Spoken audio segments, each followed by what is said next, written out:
PhDs and the postdocs, which have a lot of more experience and can give them some ideas how to contact people, how to ask for a promotion and all these things. And I think what this person said is that there's a lot of interaction going on between people from the same level, like between PhD students, between undergraduates. But what he was missing is the exchange between a younger student and an experienced researcher. And this is something that he would see, yeah. Do any of the researchers use Facebook? Huh? Do any of the researchers, the laureates? Yeah. Not that I know of. No, I can't think of it. I know the two that actually blog. One which is doing before he got the prize, which is Paul Krugman. But I don't. And laureates talk about it, of course. They talk about it in terms of education and outreach, but I'm not sure that will use them. I think if you take them to to an online talk, they would. Some of them would be happy to do so and engage there. But do you guys do any kind of like introductory or like group kind of meetings at the where not meetings, but for example at the Lindau meetings, is there any sort of where you bring everybody together and talk to them about something?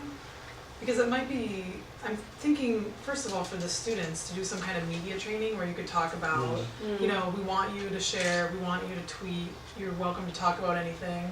And then for the laureates to say, like, this is how you use Facebook, we'd be happy to help you set it up, you know, this is a great opportunity to increase this network. that is something we haven't done so far.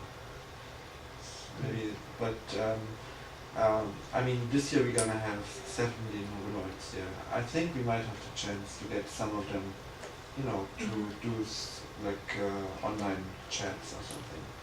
But And usually they are very busy during the meeting. You know, they only have one lecture, maybe the afternoon discussion, but still they come there, you know, for a week, and then they are always around. They want to hear their colleagues. Of course, they want to exchange with other laureates and the young people. So whenever we come and say, you know, and now we do online chats, they're like, Stop the conversation. This is probably a naive question, but would it be possible to ask a couple of laureates to come to serve that role specifically, rather than making them responsible for a lot of the lectures and that sort of thing, to say simply, we'd like you to be here in a more social media related capacity? But it's kind of, it's almost like they need the social media beyond the meeting. But You know, yeah, like for the sustained relationship is.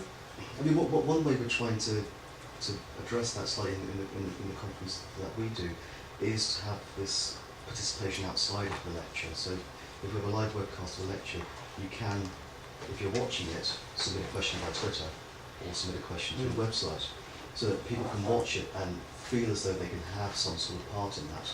And then once all the questions have gone through to the audience, then we'll go through the Twitter feeds and someone from our team will stand up and ask the questions.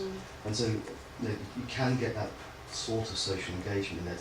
I have to admit, it's not very popular at the moment, partly because the time zones are terrible. Yeah. It's not really conducive to people getting at 3 AM in the US and submitting a question. But it's actually we need to include technical issues like we had in here, when there's a professional company behind all the technical stuff, and still there were some kind of issues on the live streaming, for example. yeah, we have. Yeah, and this is not. It's not that simple to actually get the technical side of this kind of ideas right from the very beginning. That's very true. And another thing, actually, I was thinking in terms of not really the actual conference, but later during the year, would it be possible for you to engage people who are not Nobel laureates? I'm thinking specifically about laureates of Fields Medal, mathematicians, which are quite strongly present on the web. the thing with the meeting is that the meeting is about Nobel laureates, and of course You cannot yeah. get Nobel for math. I know, yeah, but as soon as you start invite, like for the core of the meeting, it's about Nobel laureates, and as soon as you start inviting like Nobel-like prize winners, you start damaging the core of the meeting. That's the thing. You know, the meeting I is won't about. say anything about the economics prize. Nor will I.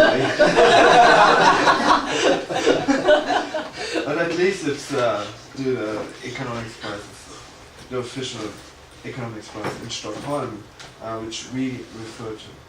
So. But I think there is a forum out there for someone to do that.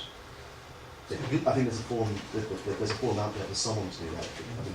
I can't do that personally because I'm part of an official brand. But do it yourself. Start it up. Well, I'm not that sure that laureates of Nobel fields are actually that damaging to the brand. But I don't know. It's not, well, it's more, it's less damaging and more confusing. Yeah. Okay. I imagine it gets political Yes. quite quickly. Because as soon as you invite them, like you guys, you know, some of them might think like Nobel Stockholm and Nobel Lindau, it's just one organization. So as soon as we invite, let's say, some prize winners that are not Nobel Prize winners, people start thinking, oh, now the Nobel organization is appreciating other prizes too. Yeah. I mean, they appreciate it, but they are not, there's the Nobel Prize, which is the Nobel Prize. And then after that, It's tricky enough explaining why the Peace Prize is awarded in Oslo. But what I'm now thinking about, what we possibly could do is to invite well-known researchers which From the have been at Lindau in Yeah. 1960 or 1970, which must not be a Nobel laureate, but a well-known person. So that's Like one a opportunity Yeah. we have. Yeah.